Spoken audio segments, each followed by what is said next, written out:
오늘 수업이 뭐 원래는 안구 따라니까야 관통법회가 진행되는 목요일 수업인데요.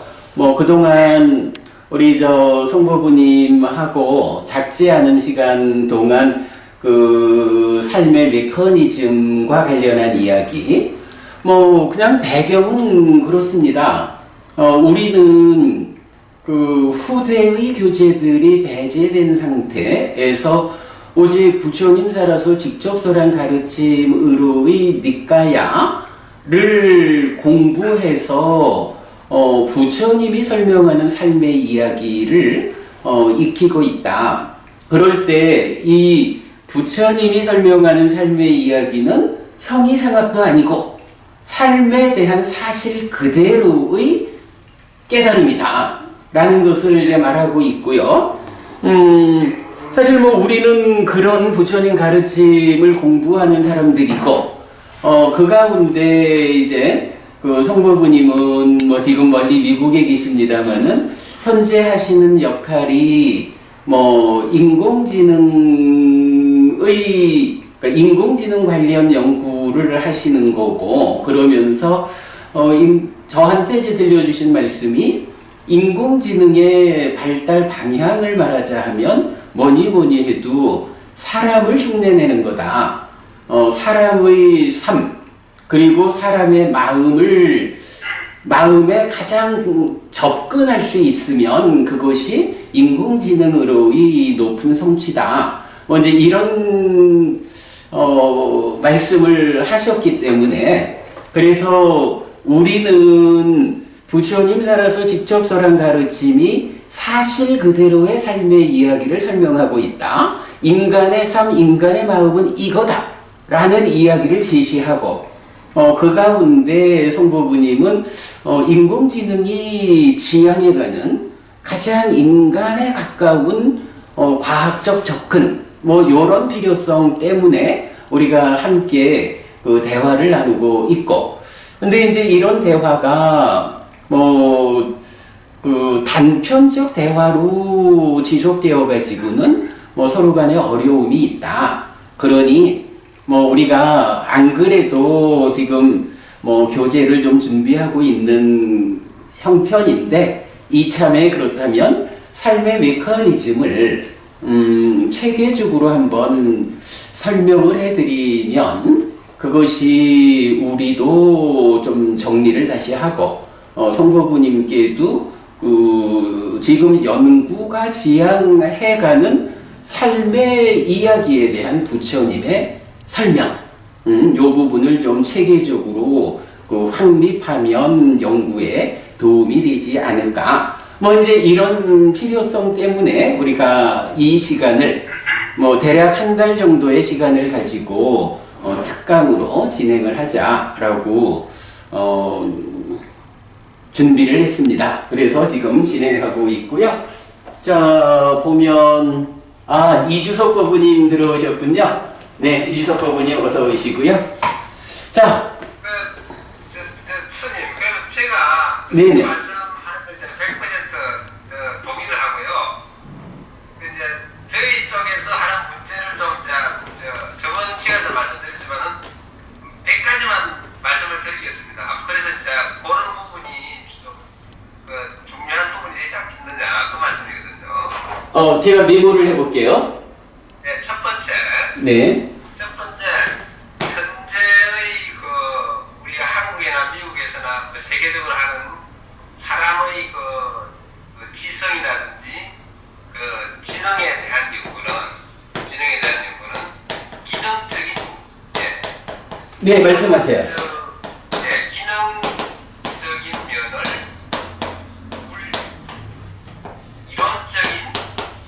이론적인 보완, 기능적인 연구에 대한 이론적인 보완을 추구하는 것으로 보이거든요. 그런데 거기서 큰 문제가 그런 지능이라는 것이 저번에도 말씀드린 것처럼 생명이 기반이 된 지능이 생명체의 고유 특성이거든요. 네네. 그래서 그 생명체의 고유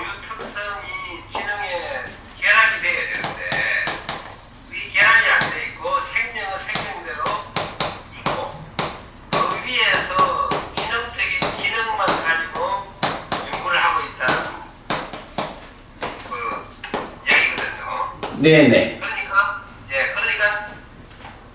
지능에 대한 기능은 잘 분석이 되는데, 그거는 분석이 되는데, 생명에 대한 부분은 한없이 또 수수께가 있고, 그리고 그러니까 이제 그게 그러니까 인공지능이 무언가 하는 거는 계산의 관점에서 나가지 인간처럼 생각하는 거하고는 좀 다르다. 이런 측면이 생명의 고유 특성과 이렇게 표현하신 거죠. 그리고 이제 생명하고 지능하고가 어떻게 서로 주고받고 하는 연관이 되느냐. 생명의 역할하고 지능의 역할이 지금 결합이 안 돼 있다는 거죠. 지금 그걸 갖다가 스님의 그 설명으로서 좀 도움을 받으면 어떨까? 네네. 네, 여기 1번이고요. 요 얘기로. 예, 맞습니다. 그래서 이제 제가 지난번 우리 대화할 때도 그 얘기를 했지만, 몇 년 전에 그 이세돌 구단하고 알파고가 바둑을 두었을 때, 결국 알파고가 3번을 먼저 이겨서 끝난 거죠. 3번인가 4번인가? 그런데 알파고가 4번 이기고 4번. 네, 이세돌. 그래서 이제 그때 분명히 1대4로 알파고가 승리를 했지만 이세돌은 중간에 한 번의 승리를 가지고 아주 기뻐했다. 즐거움, 행복을 맛보았는데 알파고는 4번을 이기고도 단지 이겼을 뿐이지 생명의 특징에 해당하는 그 괴로움이나 즐거움 이제 이런 부분을 경험하지 못하는 이제 요게 단순히 알미라는 몸통을 가지는 마음이냐 하는 데서 생겨나는 결국은 생명의 고유한 특성이라고 말씀하신 그 부분과 생명 없이 생명의 특성에 접근에는 그렇죠. 그 접근의 한계가 그렇게 되는 거죠. 맞습니다. 그 부분이 사실은 우리가 그 삶에 대한 이해 그리고 기계가 접근하지 못하는 한계 이 부분이 될 것 같고요. 그 얘기 오늘도 우리가 좀 같이 하게 될 거고요. 그 다음에 요 얘기로 그냥 들어가면 되나요? 더 하실 말씀? 그것이 제일 중요한 것입니다. 네, 그러니까 사실 어찌 보면 넘어설 수 없는 한계를 정확히 보는 이런 측면이 되겠죠. 네, 알겠습니다. 일단 그런 부분 우리 이 특강을 시작하면서 우리가 보는 하나의 관점으로 두고 일단은 교재를 가지고 부처님이 설명하는 사는 이야기 한번 이제 시작해 보겠습니다. 승법부님 제가 교재 2개 보내드렸습니다. 네. 하나는 잘 읽히는데요. 하나는 안 읽히고 있습니다. 아, 그렇구나. 그거는 아마 오늘 안 봐도 될 것 같은데. 제가 컴퓨터 옮기 가지고 한번 열어보겠습니다. 네네. 일단은 본 교재는 PDF로 보내드렸고. PDF는 제가 보고 있습니다. 네네. 그 하나는 이제 첨부 자료인데, 제가 좀 급해서 한글 문서 보내드렸는데, 나중에. 괜찮습니다. 예. 그거는 제가 컴퓨터 옮기 가지고 볼 수 있습니다. 네네. 알겠습니다. 그래야죠. 자, 그러면 일단 교재부터 함께 보도록 하겠습니다. 자, 삶의 메커니즘 약술 이렇게 했어요.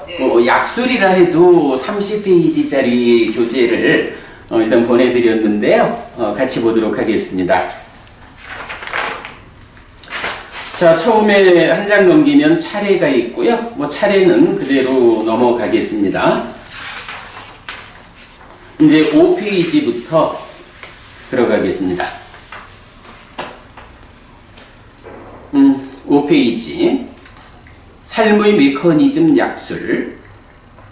부처님의 깨달음은 형이상학적인 것이 아니라 삶에 대한 완전한 이해 위에서 삶의 문제를 해결한 깨달음입니다. 그래서 불교는 사는 이야기입니다. 내가 세상을 만나는 이야기, 마음이 몸과 함께 세상을 만나는 이야기의 어디에 어떤 문제가 있어서 괴로움이 생겨나고 자라나는지, 그 문제의 자리에 어떻게 대응할 때 괴로움이 줄어들고 소멸하는지에 대한 이야기입니다. 부처님은 괴로움이 생겨나고 자라나는 과정을 연기로 설명하고 괴로움을 줄이고 소멸시키는 방법을 팔정도로 설명합니다. 그래서 팔정도의 실천을 통해 삶은 완성됩니다. 이때 연기는 100% 조건관계인 무명 내지 노사의 12지분으로 구성되는데 존재, 유, 바와가 중심이 됩니다.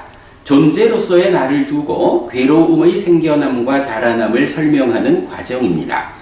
이 몸과 함께한 삶, 금생의 해석 위에서 몸이 무너져 죽은 뒤에 다시 몸으로 가서 태어나 삶을 이어가는 내생이죠. 중생의 삶에 대한 해석입니다. 그리고 요런 옮겨가 태어나는 중생의 삶을 연기된 시계 윤회 이렇게 말하고요. 요것을 또 경에서는 무명에 덮이고 가래에 묶여서 옮겨가고 윤회하는 중생 이런 말로 대표하고 있습니다. 근본경전연구회는 부처님 살아서 직접 설한 가르침의 범주 안에서 연기를 설명하는 많은 경을 꿰어서 도식화하였는데 삶의 메커니즘입니다. 네. 참고로 조금 이따 보여드리겠지만 요 삶의 메커니즘을 우리말로 한 장을 그렸고요. 요 안에는 이제 원어로 빨리어로 그려진 삶의 메커니즘이 있고요. 그 다음에 또 안에는 영어로, 그러니까 사실은 이제 용어의 문제가 많이 어렵죠. 그래도 일단은 이제 영어로 번역을 해서 메커니즘을 그려서 보여드리고 있습니다.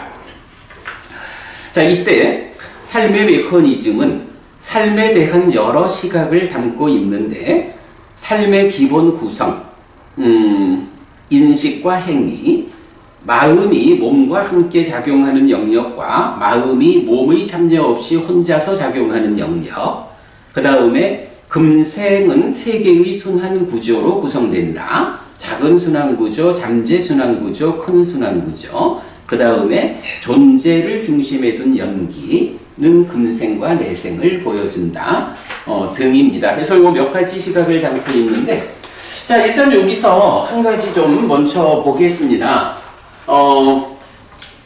삶의 기본 구성에서 인식과 행위라고 말하고 있는데요.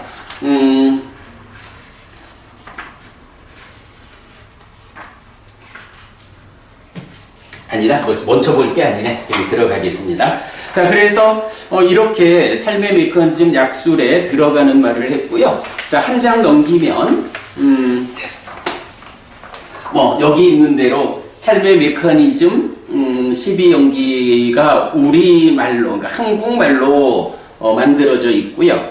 그 밑에는 이것이 각각 경에 근거한 메커니즘이다. 그래서 빨리 원어가 각각의 메커니즘 자리에 어떻게 적용되는지 설명하고 있고요. 그 다음에는 Life Mechanism Dependent Origination 해서 영어로 이렇게 이제 제시하고 있어요. 그런가 하면 이런 삶의 메커니즘 중에서 우리가 결국 가장 중요하고 근본이 되는 것이 어디냐라고 하면 색수상행식 오온이라는 거.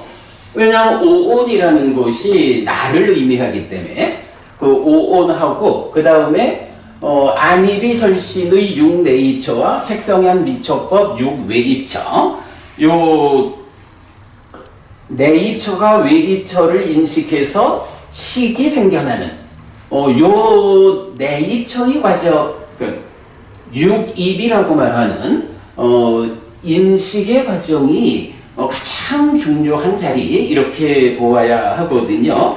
그래서 9페이지에는 오온에 대한 번역을 오온에 대한 번역을 영어 번역을 제시하고 있고요. 그 다음에 12처의 번역을 함께 제시하고 있어요. 자, 요렇게 일단 기본적으로 시작을 하는데, 자, 우선 여기에서 한 가지 오온에 대한 번역만 좀 살펴보도록 하겠습니다. 네, 9페이지입니다. 나는 누구냐? 라고 하면 이제 그 중심에 오치온이다. 그래서 색수상행식 오온에 집착된 상태, 그 오온이 나다. 이렇게 정의가 되지요. 자, 그랬을 때 이제 오온은 색수상행식이에요. 그럴 때 이제 원어로는 색은 루파, 물질이고, 수는 웨다나, 해서 느낌 경험이고, 상은 산야, 해서 경향입니다. 그리고 행들은 상카라, 해서 형성작용이고, 식은 윈야나인데, 우리말로 식은 달리 번역하기가 어렵고요. 그럴 때에 영어로는 물질, 색은 메터리얼 이렇게 했고요.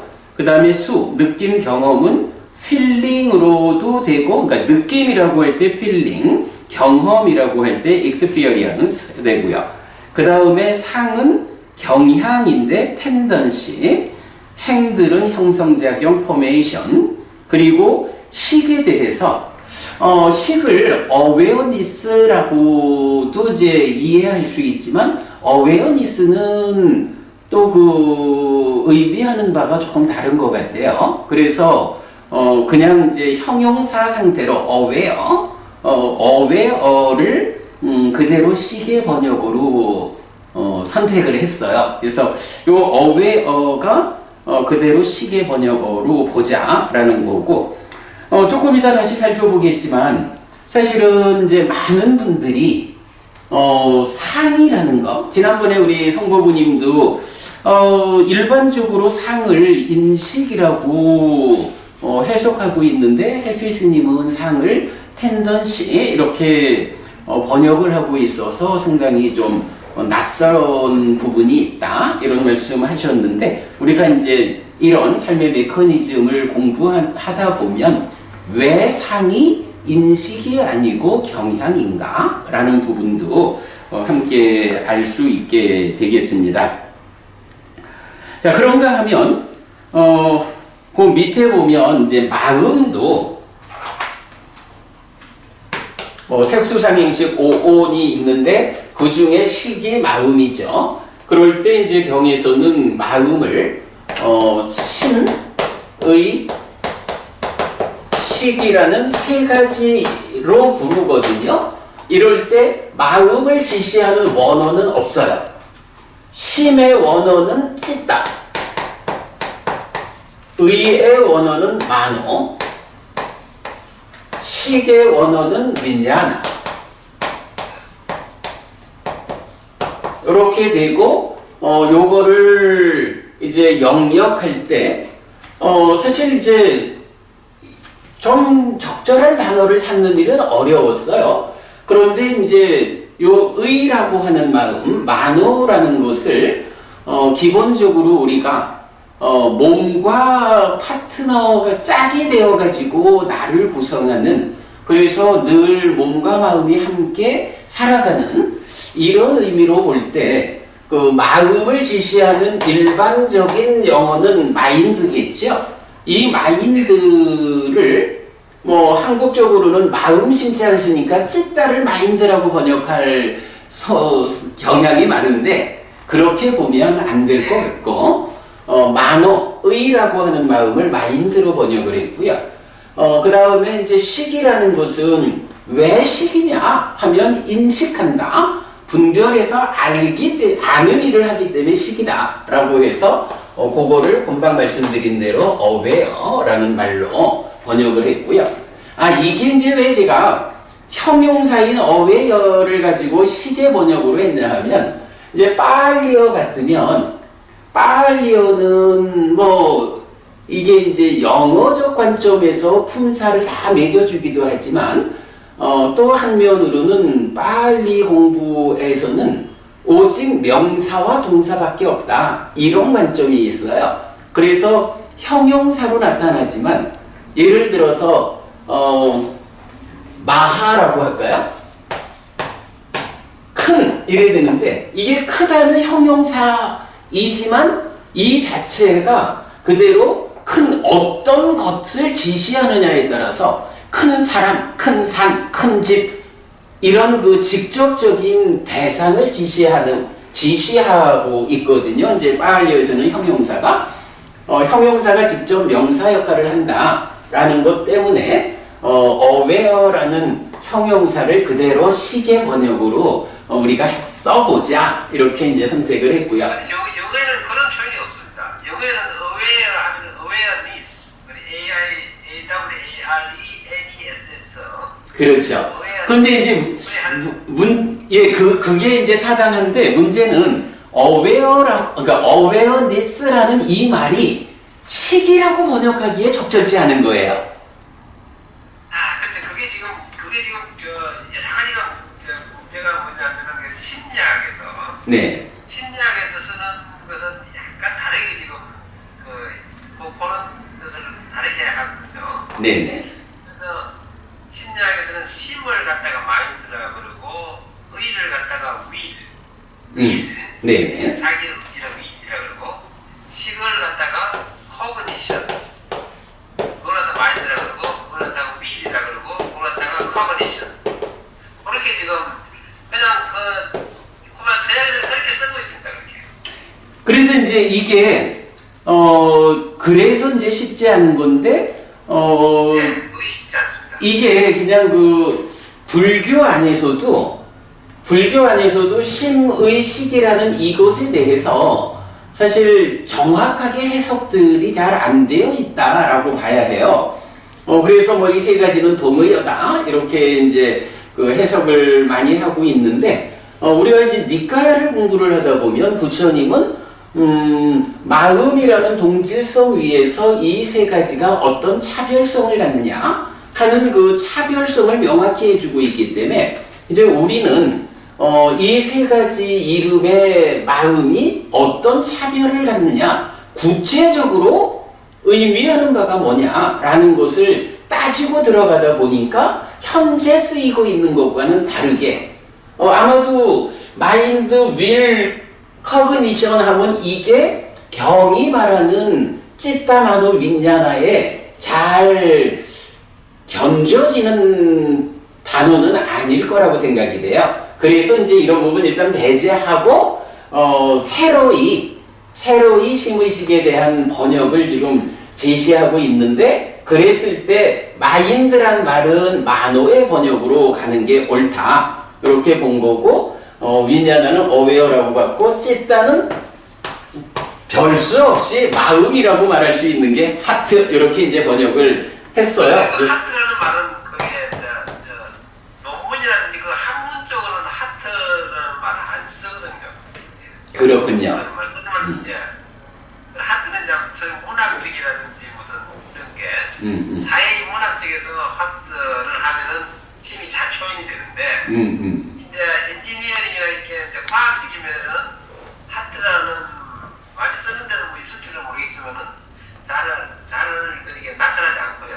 그다음에 제가 이제 혹시 이 니카야가 이제 그 인도에서 스리랑카에서 영국으로 이렇게 건너가지 않았습니까? 네네.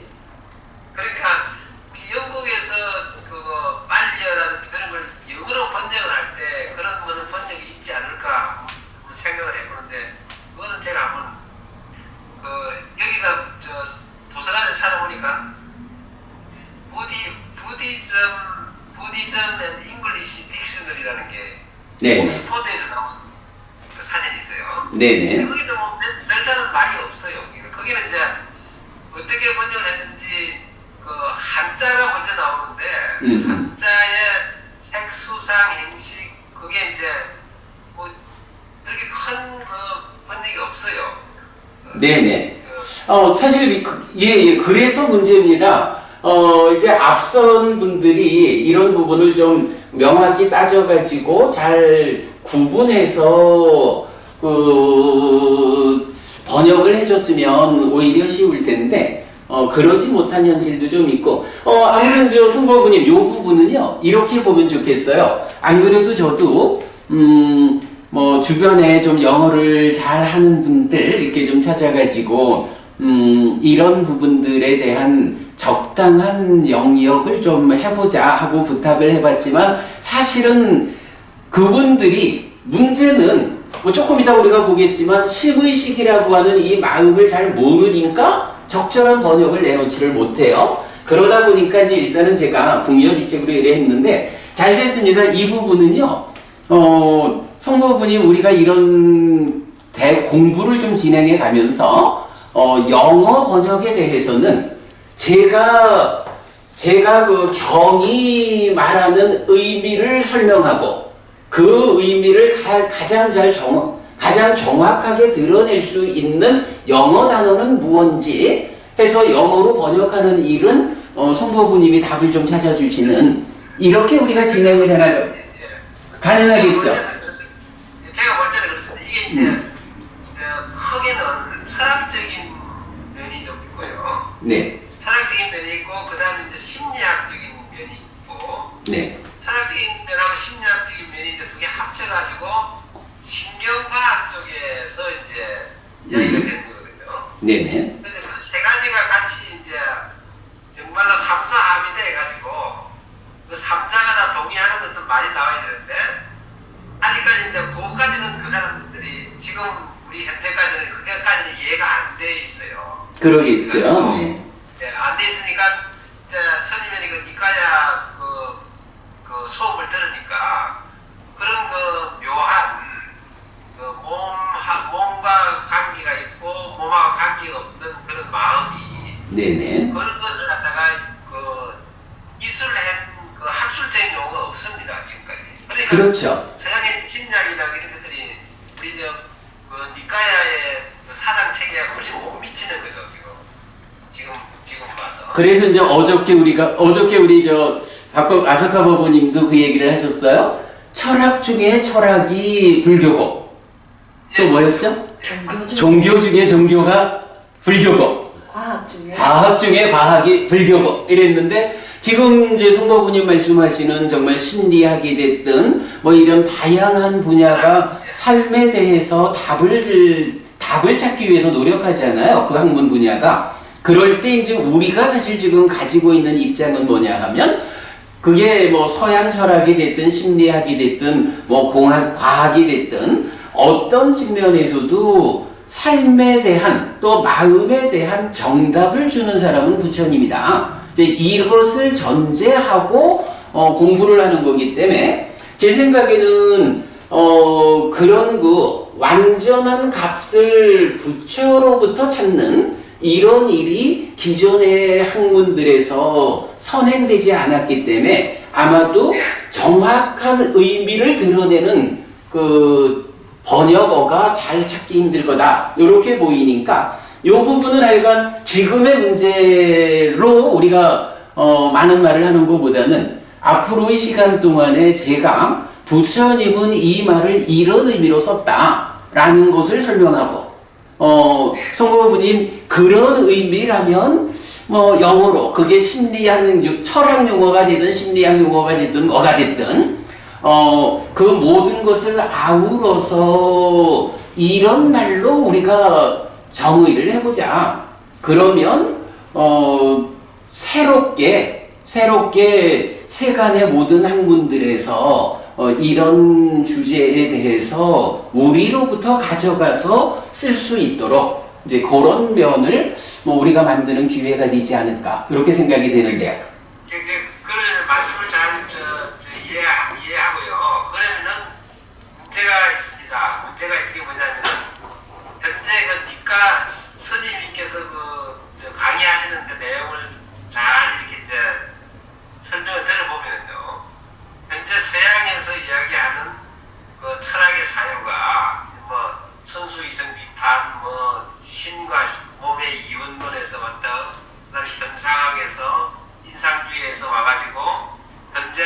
실존에서 와서 그 다음에 화이트헤드에서 객관적인 논리로 와가지고 현재 와서 이제 프로이드, 융 또 와서 현재 와서 이제 데리다라고 하는 철학자가 있지 않습니까? 그리고 니체나 이런 사람이 와가지고 이제 그 사람들이 말하는 이제 해체주의, 구조주의야 해체주의. 그건 뭐냐면은 니카에서 말하는 현재 있는 상이라든지 우리가 말하는 그 개념이라는 것이 합쳐져 있는 거라고 그러는 거죠. 그러니까 이제 지금도 그 마음이라고 하는 것, 의식, 심이라고 하는 것, 식이라고 하는 것이 보면은 마음은 하나인데 그 세 개의 개념이 하나에 합쳐가지고 이상한 지금 개념이 되어 있지 않습니까?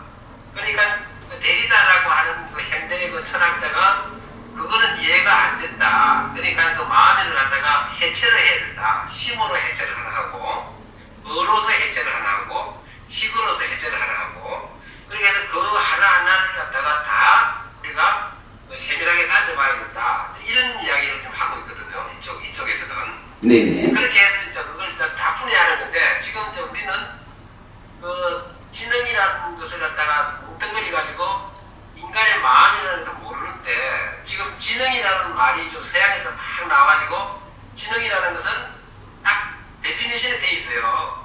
현재 우리 마음에서 환경에서 자극을 받아서 우리 내부에서 어떤 판단과 계산을 해서 외부 환경에다가 반응을 하는 것, 그리고 살아가기 위해서 어떤 정책을 펴는 것, 그걸 이제 지능이라고 하니까 그 지능에 맞춰서 이제 사람들이 컴퓨터 과학이라든지 뭐 이런 데서 그렇게 하면 인공지능이라는 게 있어. 그렇게 하려고 그러니까 처음에 그냥 모르는 거에서부터 시작해가지고 이론을 세워가지고 현실의 그걸 만들어내니까 허점이 무지하게 많이 생기는 거예요. 네네. 허점이. 아니 사실 이제 그러기 때문에 이제 우리가 말씀을 나눈 것도 뭐 많은 이론들을 그냥 섞어가지고 뭐 짜집기를 하자라는 것이 적절한 방법은 아닐 것 같다. 그러니 마음에 대해서, 삶에 대해서 가장 정확한 답을 주는 사람이 부처다라고 하는 공감 가운데, 그렇다면 부처님이 설한 삶에 대한, 마음에 대한 해석을 가장 정확하게 드러내는 일을 우리가 해야 하지 않느냐 해서 이렇게 지금 오늘도 공부가 진행되고 있는 거죠. 그러니까 약간 제가 알기로 그렇습니다. 그 많은 사람들이, 특히 이제 서양 쪽의 철학자들, 뭐 이후에 간 많은 분들이 이 마음과 관련한 그 심도 있는 접근을 하는데,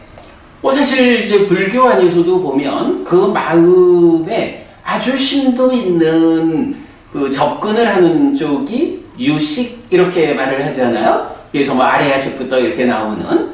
그런데 이제 우리가 니까야를 공부를 해보면 뭐 어쨌든 우리한테 필요한 거는 심도 있는 것이 필요한 게 아니라 사실이 필요하다.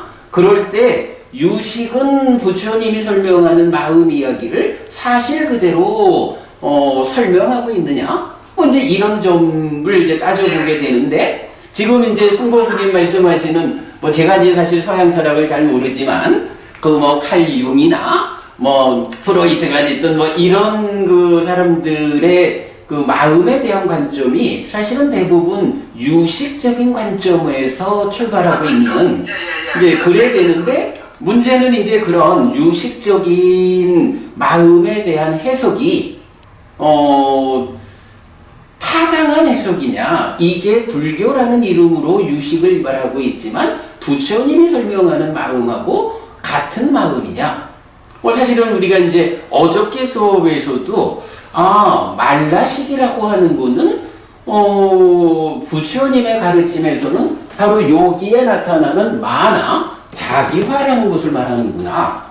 아레아식이라는 것도 사실은 식이 아니고 가래가 가지는 붙잡는 성질을 말하는구나. 이제 이런 부분을 부처님의 설명에 접근하면서 풀어내고 있거든요. 제가 볼 때는 이제 서양의 많은 철학자들이 삶에 대한, 마음에 대한 많은 이론을 이제 펼치고 있는데, 그 모든 이론들의 좀 객관적 시각으로 우리가 접근해보자라고 하면 결국은 니까야에서 부처님이 설명하는 마음 이야기, 우리가 이렇게 접근할 수 있으면 최선이지 않겠느냐. 이제 이런 입장을 우리가 갖고 있는 거죠. 아무튼 뭐 이렇게 해서 진행을 좀 해보죠. 그리고 다시 말씀. 이제 한 가지 이제 그 건의를 드릴 수 있는 것은요. 네. 지금은 이제 기존의 학문이 너무 강력하게 이렇게 기반이 닦여 있기 때문에. 그렇죠. 그 사람들의 쓰는 그 전문 용어가 있습니다. 그 네. 전문 용어가. 전문 용어가 이제 제가 그 선생님한테 보내주는 그 파워포인트. 네네. 거기서 나와 있는 이제 그런 것들이 그 분야에서 쓰이는 현재에 쓰이는 용어거든요. 네. 그 현재 쓰이는 용어인데 이제 그 용어를 쓰니까 이제 스님은 그걸 잘 못 받아들이기 어렵지 않습니까? 그렇죠. 그렇게 되니까 이제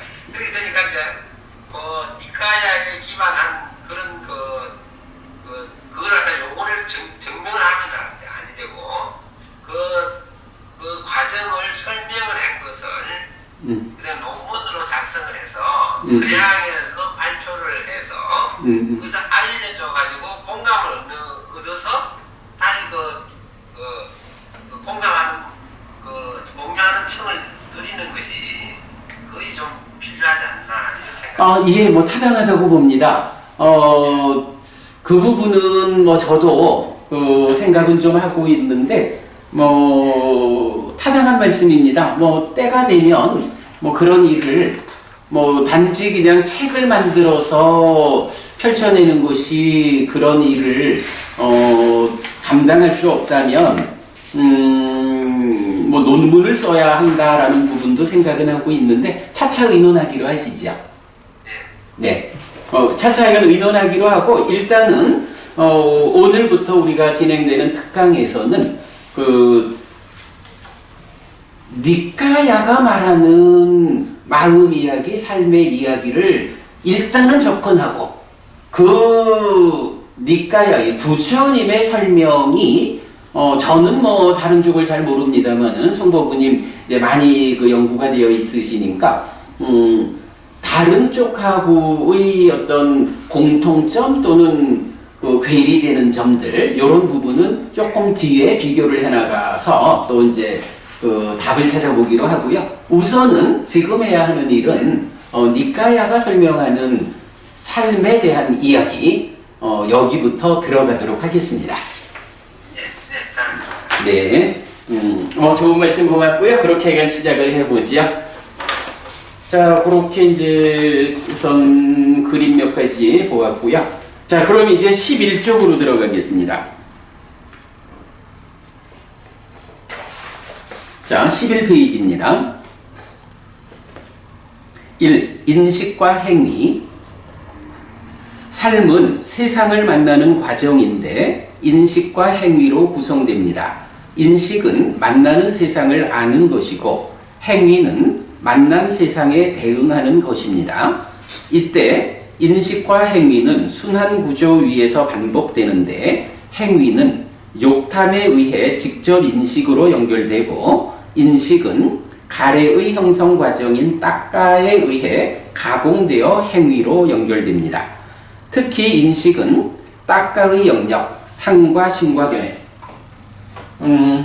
딱가라는 것이 요건데요. 요 안에 상이 있고 심이 있고 견해가 있는 이제 요 과정입니다. 그래서 인식은 딱가의 영역, 상심 견해에서 가공된 상락아정의 전도 상태로 행위를 이끌고 행위는 욕탐 때문에 자기화된 인식을 이끕니다. 라고 해서 견해가 상심 견해, 상락아정이라고 하는 전도된 상태로 행위를 이끌고 이것이 인식으로 돌아올 때는 욕탐 때문에 자기화된 인식을 이끈다. 이렇게 표현하고 있는데 그냥 뒤에 보겠고요. 자, 그래서 욕탐에 의해서 자기화가 된 인식은 자기화된 인식이라고 해서 사실 이제 성도분이 요 자의라는 거에 대해서 굉장히 많은 그 관심 또 좀 어려워하시던데 그죠? 요 자의라는 거 또 조금 이따 다 나올 거예요.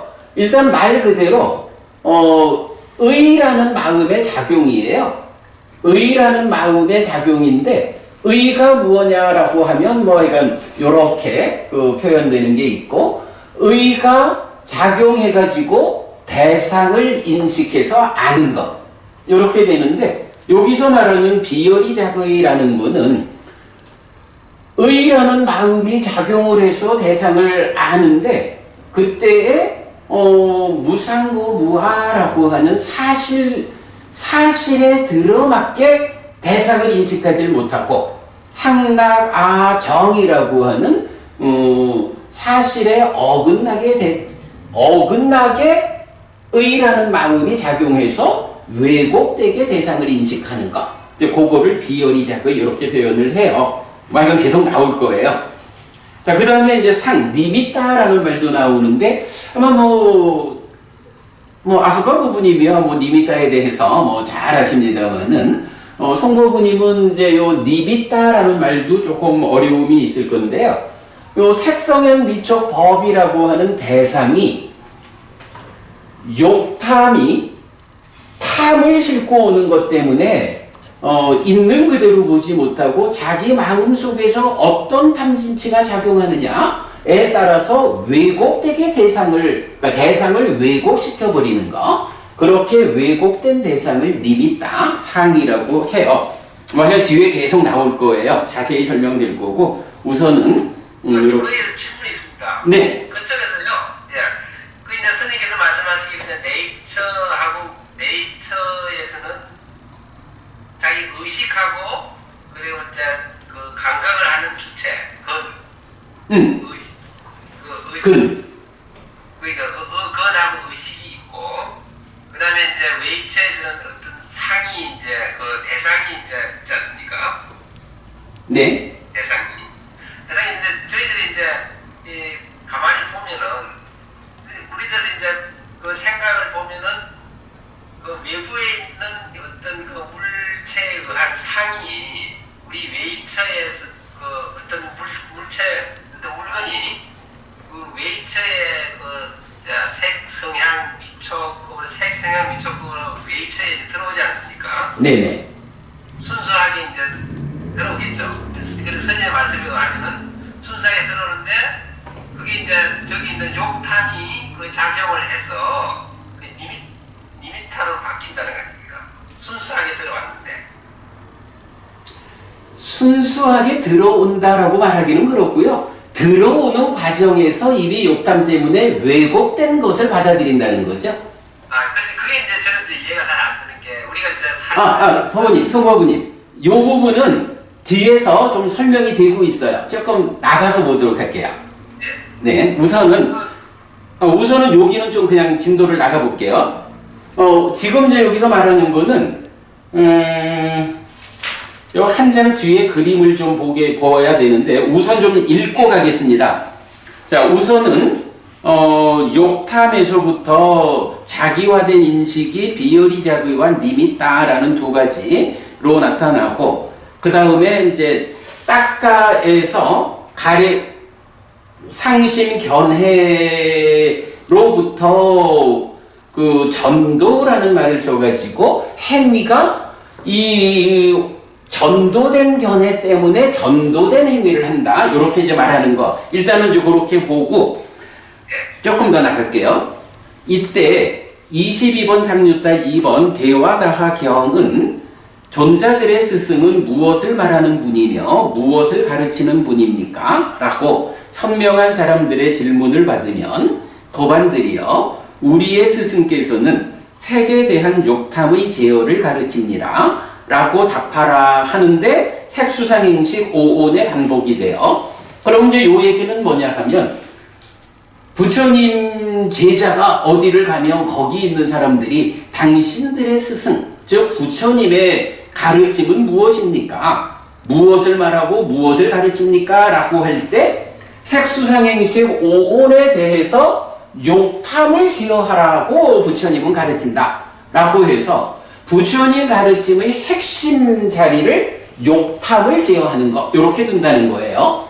욕탐이라는 게 뭐냐 하면 내입처 외입처에서 식을 만드는 인식작용에 참여해서 문제를 일으키는 그거다라는 거고요. 그 다음에 이어가지고 6번 상류따 1번 범천의 요청경에서 부처님은 내가 성취한 이 법은 심오하고 보기 어렵고 깨닫기 어렵고 평화롭고 숭고하고 딱가의 영역을 넘어섰고 독창적이고 현자에게만 경험될 수 있다 라고 하여 부처님의 깨달음의 본질을 딱가의 영역을 넘어섬이라고 선언함으로써 이랬는데 여기서 보면 심오하다, 보기 어렵다, 뭐 독창적이다 이런 부분은 다 수식어죠.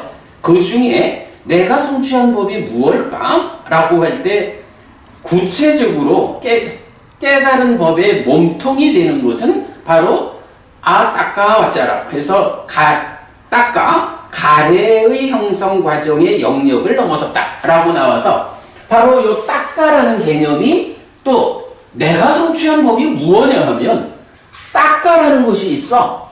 딱가는 기본적으로 가래를 만드는 과정인데 딱가의 영역을 넘어섰다라는 말로 이 딱가라는 내적 과정에서 가래가 생겨나지 않게 되었어.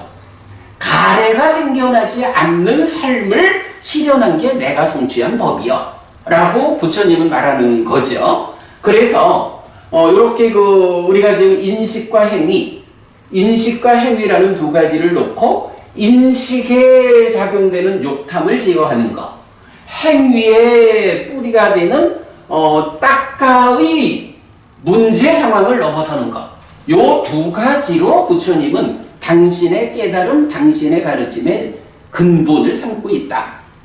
인식과 행위의 그 선행하는 과정을 중심으로 말하고 있다. 요런 얘기거든요. 그래서 욕탐과 딱가라는 두 지점이 삶의 문제 또는 향상의 근본 자리라는 것을 알려줍니다. 이렇게 인식과 행위의 순환을 이끄는 욕탐과 딱가의 문제를 해소하고 더 높은 삶을 이끄는 것이 불교임을 알 수 있습니다. 이렇게 이제 인식과 행위의 시작 부분을 정리해 봤는데요. 한 장을 넘겨볼게요. 자, 한 장을 넘겨보면 인식과 행위 그리고 상과 자기화 이런 말을 썼어요.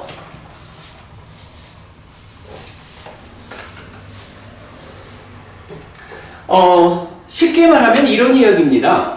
우리가 산다는 거, 삶이라는 게 무엇냐라고 말을 해보자면 산다는 것의 기본은 뭐니 해도 아는 것, 인식하고 행위하는 게 삶이다. 이렇게 말하는 거죠. 인식과 행위. 그런데 그것은, 선생님, 그것은 모든 현대의 모든 학문적인 모델입니다. 모든 현상이 다 인식과 행위로서 이루어지고 당연하죠. 그것은 그 사이에 그 사이에 이제 우리의 마음이 있다든지 아니면 심리학적인 무슨 작용이 있다든지 아니면 무슨 인공지능이 있다든지 아니면 어떤 컴퓨터가 있다든지 그 사이에 들어가는 거거든요. 네. 그 사이에. 그러니까 법부님 우리가 네. 그동안 법부님 저하고 한 2년 가까운 시간을 이제 계속 카톡을 통해서 의견을 주고받았는데 그 의견을 주고받는 데에서 늘 우리가 그런 식의 만남을 통해서는 단편적인 이야기밖에 할 수가 없어서 아무런 성과를 도움을 받기가 어렵다. 그러니까 이번에는 우리가 이게 디스커션 하는 것이 도움이죠. 아니 그러니까 그런데 그 디스커션이라는 게 서로 전혀 엉뚱한 생각을 가지고 디스커션 해가지고서는 답을 찾지 못하죠. 그러니까 이번에 우리가 한 4주 잡고 특강을 해보자. 삶의 메커니즘을 법부님에게 좀 설명해 드리겠다라고 한 거는 예, 그러니까 저희들의 입장은 그렇습니다. 그래서 인식하고 행위의 큰 기본적인 공통적인 모델에서 저희들은 인식하고 행위가 어떻게 부처님의 니까야의 사상에 입각해서 프로그램이 돼서 그 적절한 인식이 이루어지면은 우리 삶의 그 생활을 영위하는데 적절한 행위가 이루어질 수 있는가 하는데 한 가지 조건이 뭐냐면은 1번은 뭐냐면은 현대 발달된 컴퓨터라든지 데이터 어널리스 데이터 처리 기술에 의해서 돈을 많이 주고 좋은 시스템을 만들면은 얼마든지 좋은 행위를 만들 수 있어요. 그러니까 그냥 무한대로 많이 만들 수 있어. 아까 선생님께서 말씀하신 이세돌이 이기고 막 이런 것도 사실은 그 엄밀하게 따지면은 인공지능이 아니거든요. 인공지능이 아니고 엄밀하게 학문적인 용어로 말하면은 그 휴지 매시브 데이터 어널리시스 그 프로시저거든요. 그러니까 그런 인공지능이 아니고 그 바둑 두는 사람 데이터를 막 모아가지고 이세돌이 하는 그 수를 갖다가 분석해서 빨리 그냥 그 어떻게 돼가지고 찾아내는 거거든요. 그래서 사람이 아니고 인공지능은 뭐냐면은 그냥 컴퓨터가 있는 것이 아니고 우리 뭐 달걀이라든지 핸드폰이라든지 하나가 있으면 요놈이 사람의 그 지능을 갖다가 다 모방할 수 있어. 그러면은 그 핸드폰한테 바둑판을 보여주는 거예요. 그리고 이세돌이 놓고 그러면은 그놈이 지가 이제 알아서 받는 거예요. 사람처럼 맞지. 근데 그 차이가 뭐냐면은 지금 있는 그 서양에서 지금 하는 인공지능대로 이제 그대로 따라가면은 돈이 무지하게 많이 들고 그리고 컴퓨터가 무지하게 많이 발달이 돼야 돼요. 그래가지고 돈을 많이 들이고 컴퓨터를 많이 사들이면은 좋은 그 그림도 만들 수 있고 좋은 그 문장도 만들 수 있고 좋은 그림도 만들 다 할 수 있는데 그걸 갖다가 한없이 할 수가 없다는 거죠. 근데 사람은 태어나서 한 20살이나 뭐 그까지만 교육을 받으면은 그 다음에는 교육받을 필요가 없잖아요. 그리고 머리가 커지는 것도 아니고 내가 갖춘 그 머리를 가지고 자기가 스스로 알아가지고 그냥 그 머리를 그대로 이용을 하거든요. 근데 그것이 이제 지금 있는 인공지능하고 근본적으로 틀리는 것이 1번은 생명이 있는 물건이다. 2번은 그 시스템이 커지지 않아요. 사람 뇌도 그렇고 커지지 않고 그 내부에서 다 해결되는 거예요. 그래서 지금 있는 그 매스컴에서 나오고 막 그 떠들고 상업주의적으로 그냥 돈을 많이 들고 컴퓨터를 쓸 시스템을 자꾸 늘리면 더 똑똑해져요. 근데 그 차이거든요. 그러니까 어떤 이제 학자들이 그런 그 낭비적인 시스템을 만들지 말고 그리고 그 모든 데이터를 우리가 다 알 수가 없으니까 사람처럼 생각하고 인식하고 행동하는 그런 그 진짜로 인공지능 데이터 처리가 아니고. 알겠습니다. 예.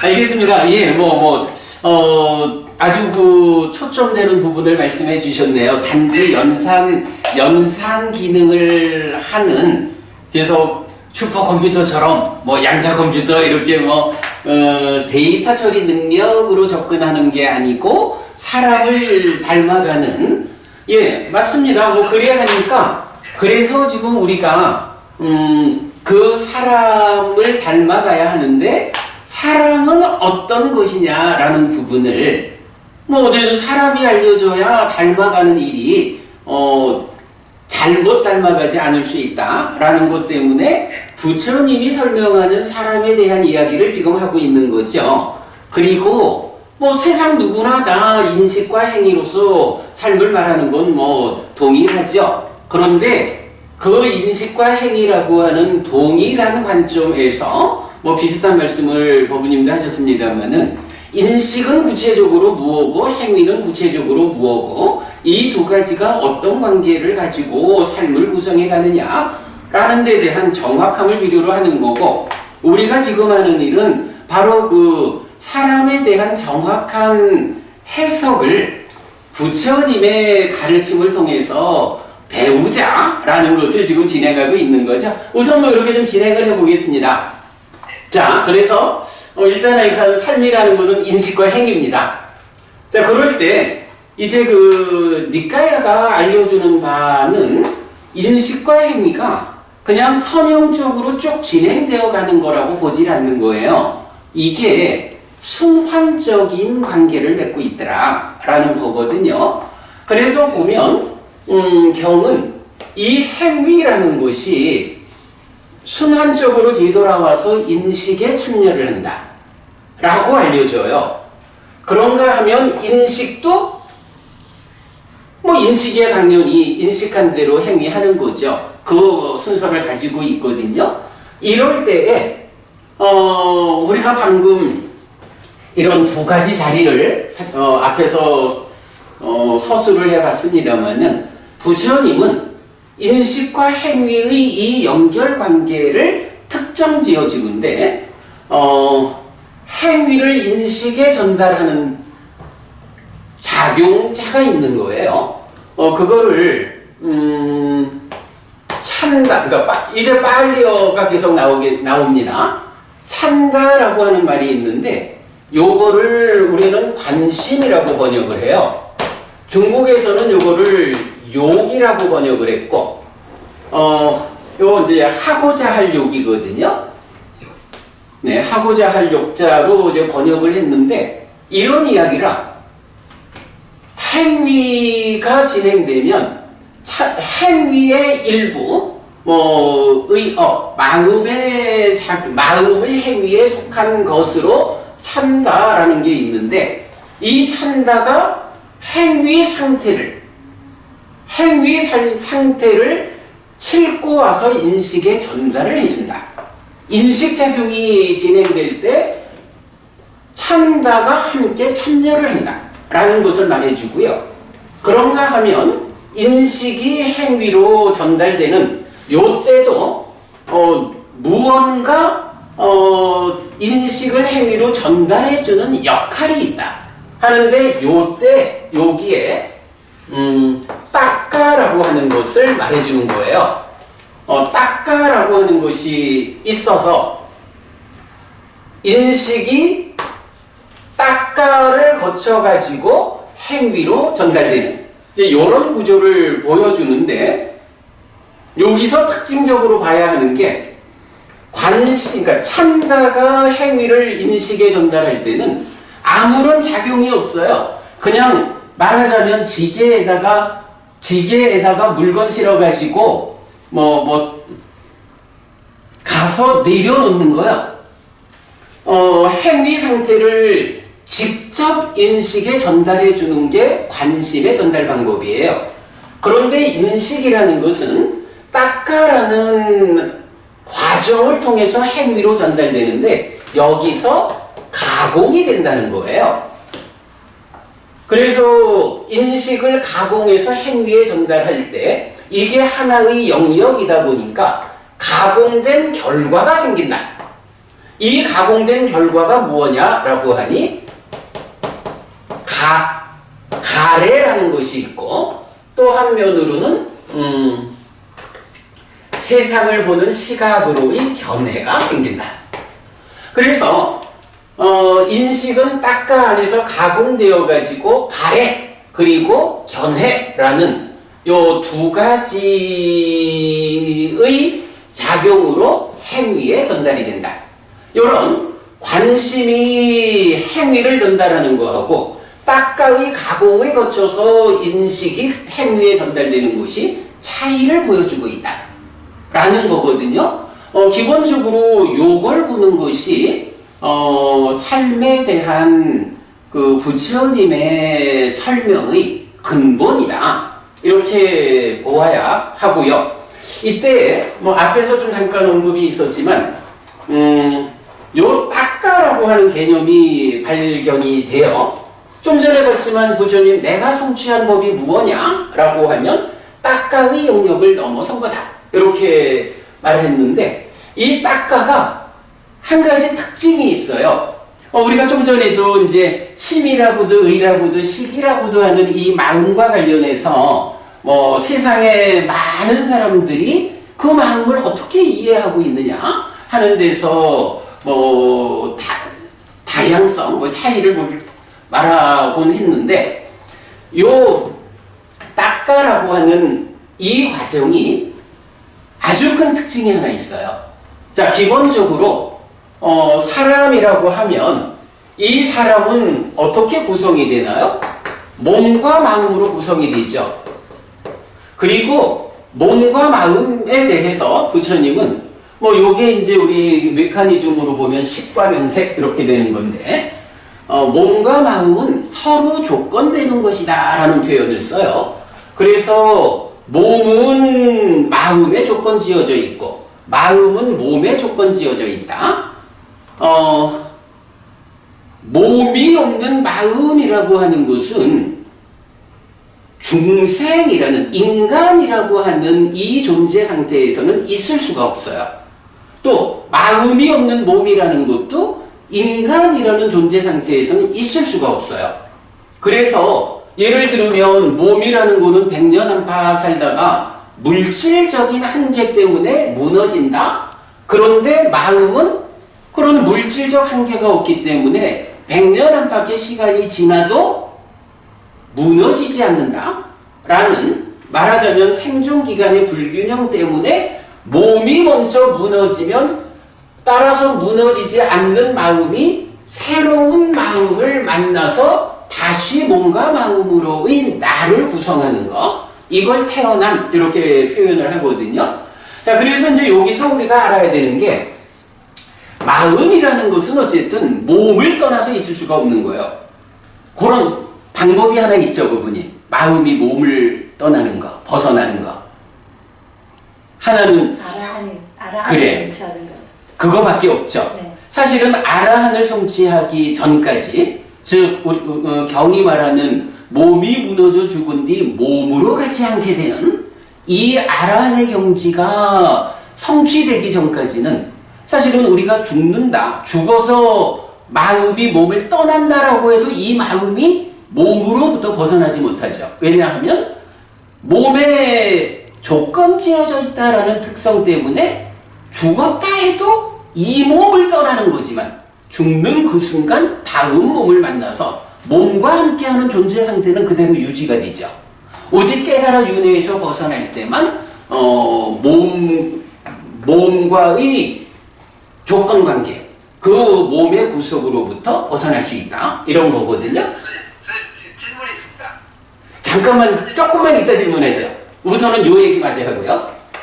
그래서 몸과 마음의 이런 관계 때문에 마음은 몸을 떠날 수가 없어요. 그런데 이 닦아라고 하는 것이 가지는 특별함이 뭐냐 하면,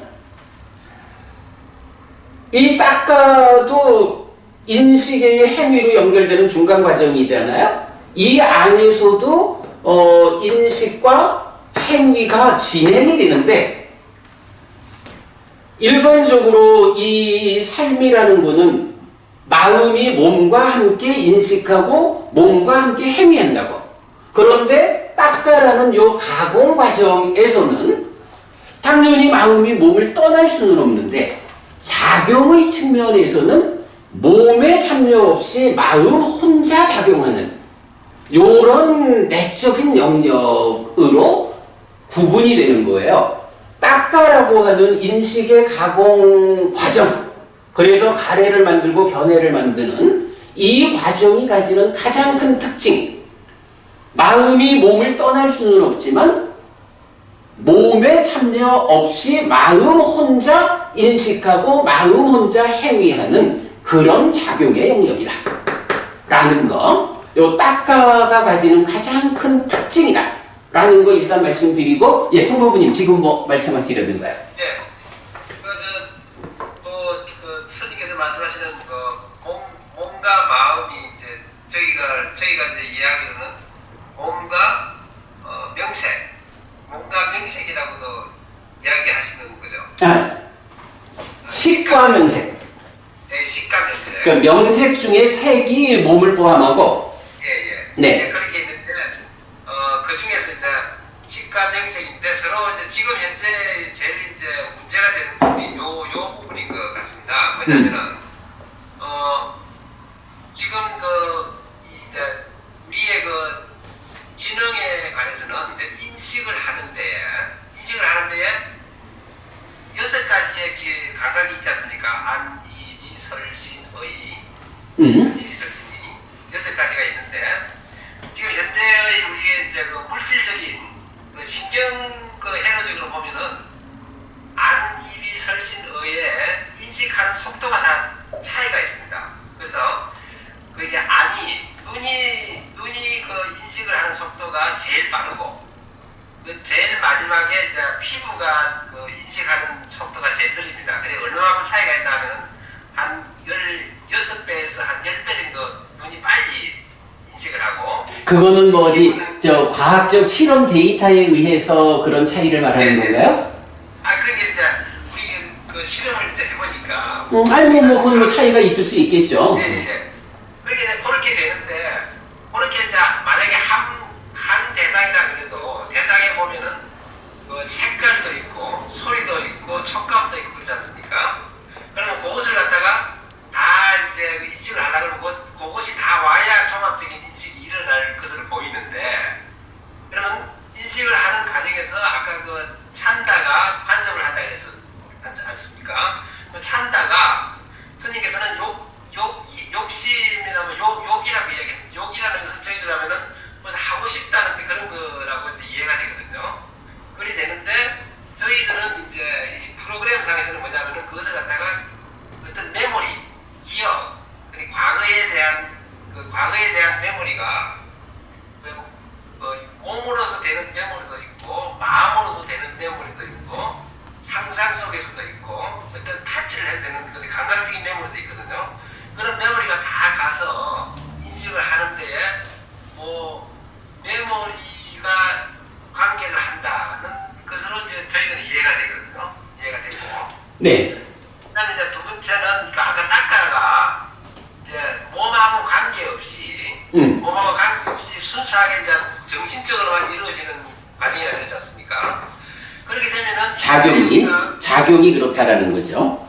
네, 그러니까요. 저희들 제일 어려워하는 부분이 이제 그 부분이거든요. 그 부분은 왜냐면은 물질로서 실현을 할 수 없거든요. 컴퓨터라든지 무슨 회로라든지 이런 걸 실현을 할 수 없기 때문에 그리고 그 내용을 모르고 거기서 이제 걸리는 거예요, 그쪽에서. 아니 그래서 이제 그 부분은 저도 늘 말하는 게 과학이 아무리 발전해도 따라잡을 수 없는 하나의 영역이 있다. 몸이 참여하지 않는 마음만의 작용 영역이 있다. 이제 이 부분은 그 부분이 부처님 깨달음의 핵심이거든요. 우리가 그 부분을 배우는 거죠. 그에 대해서는 어떻게 할 방법이 없습니다. 그렇죠. 예, 그건 맞습니다. 분명히 잘 보신 거예요. 그래서 사실은 부처님의 그 깨달음이라고 하는 것이 우리가 일상적인 삶의 영역에서 쉬 접근되지 않고 그러기 때문에 그 팔정도라고 하는 삼매를 닦는다고 하는 그 이전의 삶에 대한 바른 시각이 이끌어야 하는 이제 다양한 그 깨달음의 과정, 삶의 향상의 조건들이 있는 거죠. 지금 성도부님 그 말씀은 뭐 저도 늘 그 얘기를 하는 거고 아주 가장 중요한 부분이에요. 그래서 제가 지금 인식과 행위에서 이 닦아라는 부분이 특징이 무엇냐? 몸에 참여 없이 마음 혼자 작용하는 영역이다.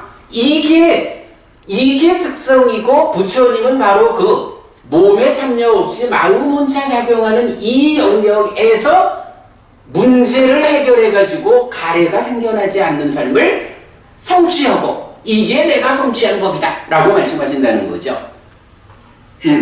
네, 뭐 그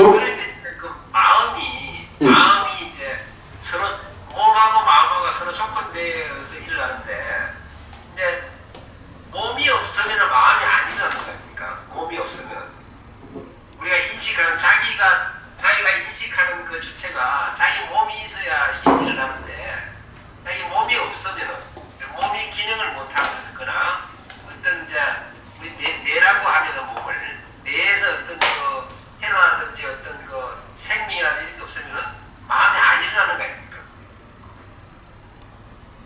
예. 예, 그렇죠.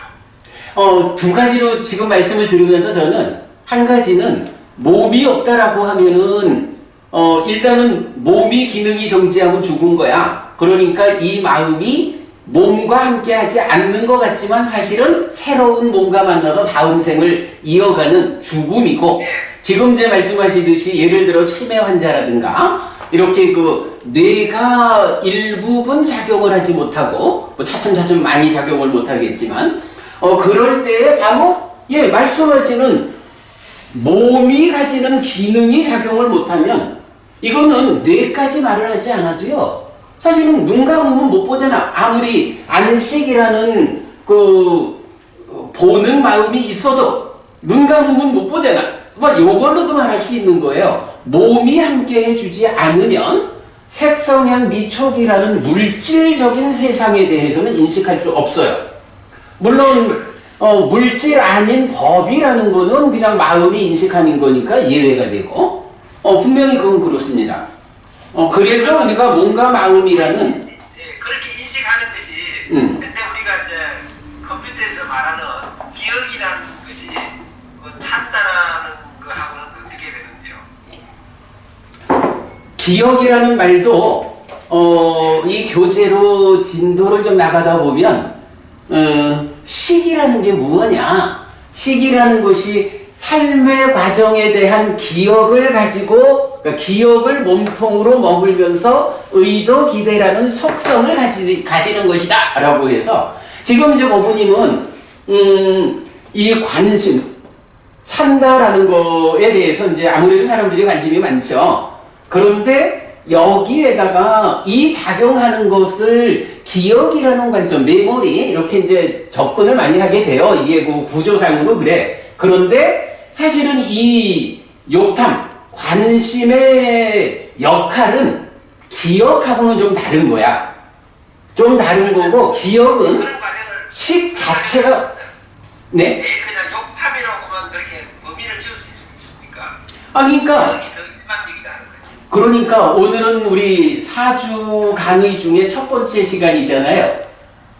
첫 번째 시간에 지금 이제 들어가고 있는데 뒤에 부분을 한꺼번에 물으시면 좀 어렵죠. 그러니까 뭐 저기 요렇게 뭐 좋아요. 뭐 우리가 이렇게 뭐 꼭 뭐 저기 뭐 중고등학생들 뭐 수업하듯이 그렇게 할 사람이 아니니까 뭐 충분히 이렇게 말씀하시는 거 제가 적절히 프로그램을 짜야 되니까 프로그램 상에서 네. 이런 게 이제 잘 안 돼요. 그래서 지금 답답하죠.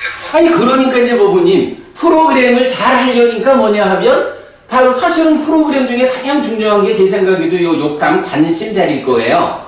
이 관심이라는 게 어떤 일을 하고 관심 이전에 식이라는 마음이 어떻게 기억을 몸통으로 하고 의도 기대를 속성으로 해가지고 돌아와서 요 자리를 차지하고 있나.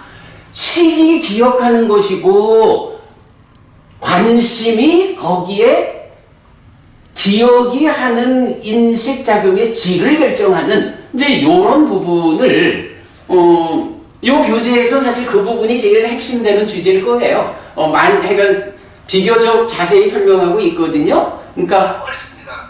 그게 이제 그 절차를 따지면 참 어렵습니다.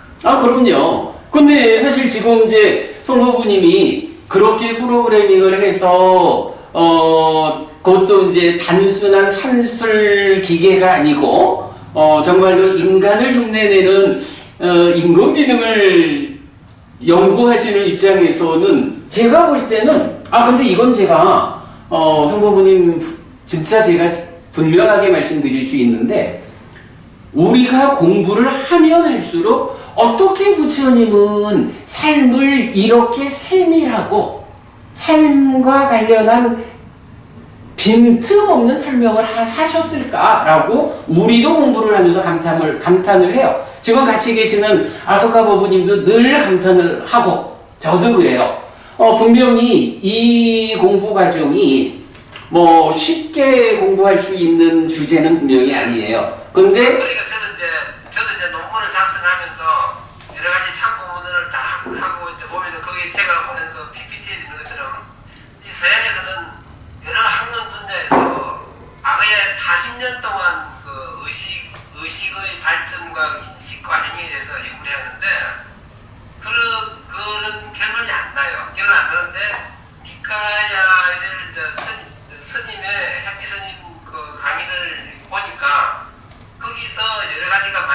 신발이가 잡혀가고 있어요. 잡혀가고 있는데 이제 이것이 저번에도 말씀하신 것처럼 굉장히 이제 원론적이고 그냥 원칙적인 거고 저희들은 이제 세부적이고 실질적인 물건을 만들어야 되기 때문에 거기에 개입이 굉장히 엄청나게 크다는 이야기죠. 예, 뭐 그러니까 그래서 이건 지난번에도 우리는 부처님이 설명하는 사는 이야기를 지시하고 그런 그 부처님의 시각 위에서 기계에 접목하는 일은 법우님의 몫이니까 저는 모르고 이렇게 말씀드린 건데 예, 어쨌든 다 맞는 말인데 어떻게 착각해서 하는 일은 사람마다 틀리고 인간마다 틀리고 그게 그렇죠. 자, 일단 우리 조금 더 이야기를 진행하겠습니다. 그래서 이제 보면 인식과 행위라는 요 기본 골격에서 관심이 행위의 질적 수준을 싣고 와서 인식에 참여해서 말하자면 인식이라는 게 안이비설신의 색성향 미촉법이라는 이런 삶의 골격에서 식을 만드는데 이러한 인식의 골격에서 질적 측면 뭐 누구나 다 동일한 대상을 보고도 보는 사람마다 다 인식하는 내용이 다르죠. 그 질적 측면을 욕탐의 작용으로 한다라는 거고 인식이 행위로 전달될 때는 닦아라고 해서 정말로 몸에 참여 없이 마음 혼자 작용하는 그 영역이 있다. 여기가 모든 것의 시작이고 끝이다. 부처님은 우리 삶의 심오함의 끝에 무엇이 있느냐? 닦아 안에 번뇌가 있다. 그러면 깨닫는다는 것이 무엇이냐? 삶의 심오함의 끝자락에 가서 번뇌를 부수는 일로서 완성하는 것이다. 뭐 요렇게 하여간 시작이고 끝이 닦아라는 거예요. 그러니까 요 개념 법우님이 일단 오늘 하여간 그 닦아라는 말에 대해서 소개해 드렸고 자 그런 상태에서 자 우리가 지금 그 12페이지 그림 보고 있거든요. 12페이지 그림을 보면 요 욕탐에서 그러니까 이제 참다가 있고 여기에 탐이라고 하는 라가가 붙으면 욕탐 이래 돼요. 욕탐이 있고 여기에 자기화라고 하는 말이 하나 더 들어있어요. 자기화라는 것이 뭐냐 하면 이제 경은 순서를 말할 때 이 닦아 안에서의 작용 그것이 욕탐으로 이어져서 자기화해서 인식하는 이런 말을 하는데 요 자기화라는 말이 원어는 만화라는 거예요. 아까 그 심의식 할 때는 만호였었죠. 요거는 요게 만호 여기에 요 막대가 하나 붙어 있으면 이게 장음이에요. 그래서 요건 만하거든요. 만화, 만호. 다른 거예요. 그러니까 의라는 만호하고 만호 이래 되면은 요거는 그동안은 요거를 이제 만이라고 번역을 했었어요. 그래서 자만, 아만 이렇게 번역되고 있는데 우리는 이거를 만이라고 번역해서는 만화의 의미를 드러내기 어렵다. 해서 그것의 의미를 찾아서 자기화라고 번역을 바꾼 건데요. 요 자기화가 이제 여기 있는 거야. 욕탐에서 자기화. 그런데 경에서는 이 자기화를 뭐라고 말하느냐 하면 나를 만들고 나의 것을 만드는 자기화 이렇게 표현을 하거든요. 잠깐만 저기 어부님 중간에 시간 연락 오시면 가셔요. 이게 없으면 지금 대화가 안 돼요. 그렇구나 참. 네. 성법우님 우리가 이제 이건 90분 수업이 이제 맞춰야 될 시간이 됐는데 예 일단 이렇게 보시죠. 요 그림 그 12페이지 그림에서 인식과 행위를 상과 자기화 그랬는데 나를 만들고 나의 것을 만드는 자기화라는 것이 인식에 참여를 하고 그러니까 인식에 작용을 하고 닦아는 요 안에 보면 상과 신과 견해 이렇게 연결되는 것 때문에 상이 그 출발 자리에 있다라고 해서 그러니까 삶의 기본 골격은 인식과 행위다. 거기에 참다. 한다. 관심과 딱가가 연결을 시켜준다. 그리고 관심 앞에 자기화라는 것이 또 참여하고 있다. 요런 것까지만 오늘 본거로 하고요. 다음 주에는 그 밑에 보면 오온의 정의 표를 적어놨거든요. 사실은 오온이 무엇냐라는 부분도 세상이 다르게 알고 있는 거야. 그래서 오온이 무언지를 니까야에 의한 정의부터 좀 소개하면서 우리 다음 주에는 다시 뵙도록 그래 할게요. 그리고 성부모님 지금 거기 시간은 벌써 12시, 밤 12시 반이잖아요. 주무실 시간이죠? 자, 오늘 이렇게 좀 마무리하고요. 다음 주 이 시간에 또 그때도 제가 이렇게 링크 보내드리고, 제가 줌 문제는 해결해 놓도록 하겠습니다. 자, 두 분 두 분뿐만 아니라 지금 이주섭 법무님도 함께 계시니까 서로들 인사하시고 마치지요? 네, 수고하셨습니다. 다음에 뵙겠습니다. 목사님 감사합니다. 네, 감사합니다. 저도. 그래, 그럼 오늘 수업 마무리하겠습니다. 수고하셨습니다. 다음 주에 뵙겠습니다. 네, 감사합니다, 선생님. 네, 성법부님 그럼 편히 계시고 마무리하겠습니다.